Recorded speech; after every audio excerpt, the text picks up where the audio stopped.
அன்பார்ந்த பிள்ளைகளே, இலங்கை கிறிஸ்தவ கல்வி மன்றம் திரும்பவுமாக இந்த காணொளிகள் மூலமாக உங்களை சந்திக்க இந்த சந்தர்ப்பத்தை வழங்கியதற்கு இலங்கை கிறிஸ்தவ கல்வி மன்றத்திற்கும் என் தேவனுக்கும் எனது முதற்கண் நன்றிகளை தெரிவித்துக் கொள்கின்றேன். இந்த நேரத்துல பிள்ளைகள், நீங்க வீதிகள்ல செல்லும் பொழுது நிறைய அலங்காரங்கள், அதே போல எங்களுடைய வீடுகளிலும் நாங்கள் வீடுகளை சுத்தம் செய்து ஒரு பண்டிகைக்காக நாங்கள் ஆயத்தம் படுத்தி கொண்டிருக்கின்றோம். அது மட்டுமல்லாமல் அநேக இடங்களிலே கொண்டாட்டங்கள், இவ்வாறு பலதரப்பட்ட விடயங்கள் எங்களை சுற்றி நடந்து கொண்டிருக்கிறது. இதற்கு காரணம் என்ன?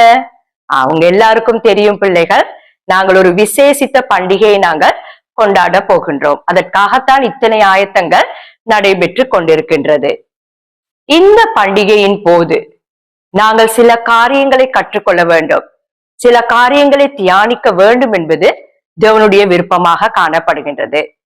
அதை பற்றித்தான் நாங்கள் இந்த காணொளிகள் மூலமாக நாங்கள் பார்க்க போகின்றோம்.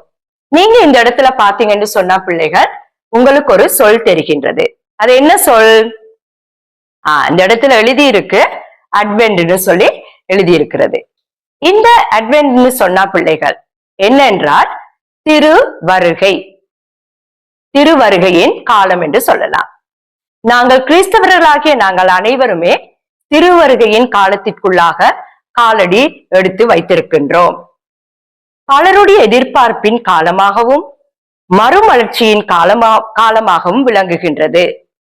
தங்களை மீட்க ஒருவர் வரப்போகிறார் என தீர்க்கர்கள் கூறினர்.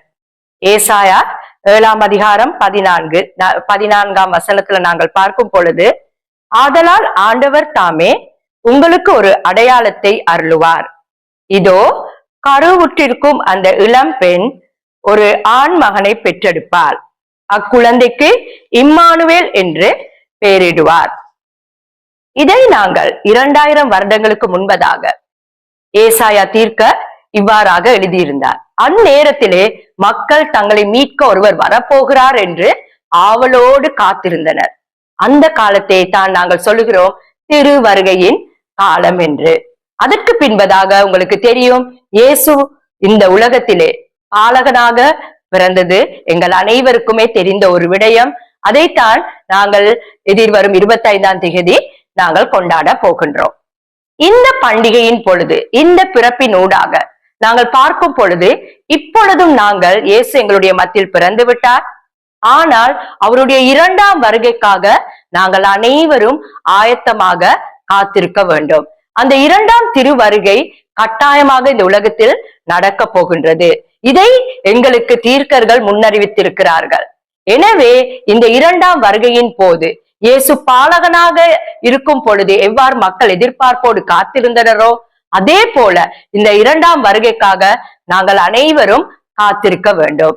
இந்த 2ஆம் வருகைக்கு செல்வதற்கு நாங்கள் சில காரியங்களை செய்ய வேண்டும் என்பது கடவுளுடைய விருப்பமாக காணப்படுகின்றது. இப்ப நீங்க ஆலயங்களுக்கு செல்லும் பொழுது இவ்வாறாக ஒரு மலர் வளையம் காணப்படுகின்றது. இந்த வளையத்தை சுற்றி நீங்கள் பாத்தீங்கன்னா 5 விதமான மெழுகுவர்த்திகள் ஏற்றப்பட்டிருக்கும். இந்த திருவருகையின் காலத்தில் இந்த 5 மெழுகு திரிகளும் எங்களுக்கு சில காரியங்களை கற்றுத் தருகின்றது. முதலாவது மெழுகுத்திரி, இந்த இடத்துல நீங்க முதலாவது மெழுகுத்திரியை பார்க்கும் பொழுது ஹோப்னு நாங்க சொல்லுவோம், நம்பிக்கையின் மெழுகுவர்த்தி. எம்மை மீட்க ஒருவர் வரப்போகிறார் என்று அந்த காலத்துல மக்கள் எதிர்பார்ப்போடு காத்திருந்தது போல, இன்றும் நாங்கள் இயேசு எங்களுடைய இந்த உலகத்திலே 2ஆம் வருகையிலே வரப்போகின்றார் என்ற நம்பிக்கை எங்கள் அனைவருக்கும் இருக்க வேண்டும். அந்த 2ஆம் வருகைக்காக நாங்கள் அனைவருமே, அனைத்து பிள்ளைகளும் ஆயத்தமாக நம்பிக்கையோடு இருக்க வேண்டும் என்பது கடவுளுடைய விருப்பமாக காணப்படுகின்றது. இதுதான் முதலாவது மெழுகுவர்த்தியின் அடையாளமாக காணப்படுகின்றது. அதே போல நாங்கள் 2ஆவது மெழுகுவர்த்தியை பார்க்கும் பொழுது சமாதானம். உங்கள் எல்லாருக்கும் தெரியும், இயேசுவின் பிறப்பின் பொழுது அந்த இடத்துல சமாதானத்தின் செய்தி வானதூதர்களால் அறிவிக்கப்படுகின்றது. அந்த சமாதான செய்தியை கேட்ட உடனே இடையர்கள், ஞானியர்கள் அனைவருமே இயேசுவை பார்ப்பதற்காக அந்த இடத்துல வாராங்க. அந்த இடத்துல பேதமின்றி அனைவரும் சமாதானமாக இயேசு பாலகனை பணிந்து கொண்டனர். அதே சமாதானத்தை நாங்கள் அனைவருமே மற்றவர்களிடத்துல பகிர வேண்டும். நாங்கள் அனைவரும் ஒற்றுமையாக இருக்க வேண்டும் என்பது கடவுளுடைய அவாவாக இருக்கின்றது. எனவே பிள்ளைகள், நாங்க இருக்கிற இடங்களிலே கடவுளுடைய சமாதானத்தை பெற்ற நாங்கள் அனைவரும் சமாதானம் உள்ளவர்களாக வாழ வேண்டும் என்பதை இந்த இரண்டாவது மெழுகுவர்த்தி எங்களுக்கு வெளிக்காட்டுகின்றது. அடுத்ததாக நாங்கள் பார்க்க போகின்றோம் மூன்றாவது மெழுகுவர்த்தி.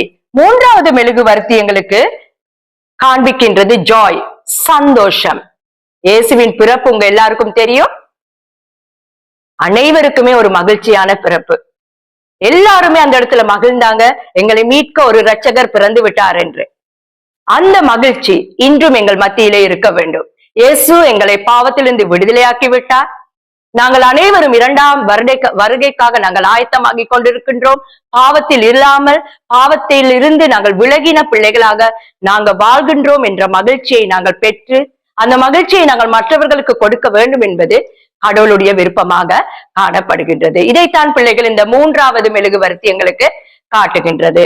அதே போல பிள்ளைகள், நீங்கள் நான்காவது மெழுகுவர்த்தியை பார்க்கும் பொழுது அது அன்பை காட்டுகின்றது. உங்களுக்கு தெரியும் பிள்ளைகள், தேவன் தன்னுடைய ஒரே பேரான குமாரனாகிய இயேசு கிறிஸ்துவை இந்த உலகத்தில் எங்களுக்காக தந்து தன்னுடைய ஒரே மகனை, தன்னுடைய ஒரே அன்பான மகனை எங்கள் மேல் வைத்த அன்பின் காரணமாக தன்னுடைய மகனே பலியாக்கினார். அந்த அளவற்ற அன்பை பெற்ற நாங்களும் மற்றவர்களுடன் அன்பாக இருக்க வேண்டும் என்பது கடவுளுடைய விருப்பமாக காணப்படுகின்றது. எனவே பிள்ளைகள், இந்த திருவருகையின் காலத்துல காலடி எடுத்து வைத்திருக்கின்ற நாங்கள் அனைவரும் இந்த காரியங்களை நாங்கள் சிந்திக்க வேண்டும். ஆண்டவருடைய இரண்டாம் வருகைக்காக நாங்கள் எல்லாரும் ஆயத்தப்பட்ட பிள்ளைகளாக இருக்க வேண்டும் என்பது கடவுளுடைய விருப்பமாக இருக்கின்றது.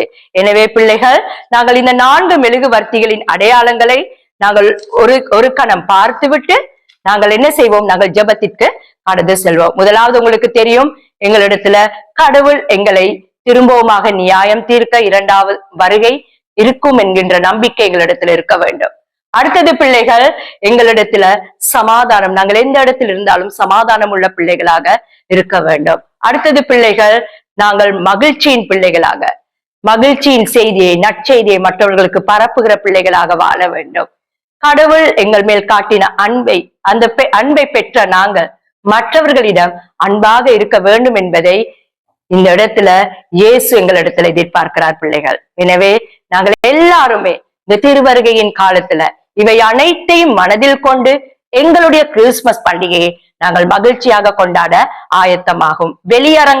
வெளியரங்கமான அலங்காரங்கள் மாத்திரமல்ல பிள்ளைகள், எங்களுடைய ஆன்மீக ரீதியத்திலும் நாங்கள் இவற்றை மனதில் கொண்டு நாங்கள் மகிழ்ச்சியாக இந்த கிறிஸ்துவின் பண்டிகை, கிறிஸ்துவின் பிறப்பின் பண்டிகையை நாங்கள் கொண்டாடுவோம். அதே போல பிள்ளைகள், உங்களுக்கு தெரியும், 5வதாக என்ன செய்வாங்க, இப்படி ஒரு கிறிஸ்துவின் பிறப்பு பண்டிகை நேரம் இன்னொரு மெழுகுவர்த்தியும் அவர்கள் ஏற்றுவார்கள். அது கிறிஸ்துவின் பிறப்பின் மகிழ்ச்சியை குறிப்பிடுகின்றது.